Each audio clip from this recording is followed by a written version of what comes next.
Alright, let's head out to my first big commission and hopefully not my last. So I was given a particular room and told to do a Dragon Ball Z theme with no specifications, so I pretty much had freedom to do whatever I wanted. Unfortunately for me, I could not get a hold of a projector in time and ended up stuck with the ever so famous grid method. But thank God to my big giant brain, I came up with a simple solution, which was just to stick some pins into the wall and then wind some yarn around so that I can just remove the grid afterwards rather than having to erase the whole thing. My original plan was to just paint everything since that's all I'm familiar with, and that's how I actually started. It was probably one of the most time-consuming things you could honestly do, and I soon realized no way I'm painting these walls like that. Lucky me though, they actually had provided me with high-quality spray paint, so I gave it a try.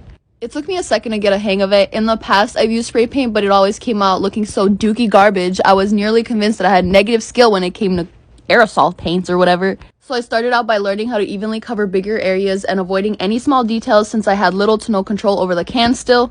And then I attempted to learn to apply a gradient smoothly, which to no surprise was the hardest shit I've ever done. Alright, now let's talk about color scheme. I did not plan it, and that's why Vegeta's outfit doesn't match the symbol on his head, but it looked pretty cool regardless, so I left it. I was pretty much told to just make everything as bright and colorful as possible, so that's what I was doing. For the outline, I used watered down acrylic paint and a round brush because I will never trust myself with anything else. Anytime I make a mistake, I run for my sponge. I swear it saved my life because once the spray paint color is on, it is there forever. This entire project was all just one big learning experience for me. The fact that I was practically forced to pick up a new medium and skill was just a little intense, but also something that I've been dying to do. It's just one of those art things that you simply can't really do because each can costs like $10, you know? And let's not talk about how many cans I used for this project. I felt as though spray paint was the closest thing to digital art because you can add gradients and transparent layers, and I just found that really cool. I was able to knock out a whole wall pretty much every single day, so I was there for about 7 days working on the entire room.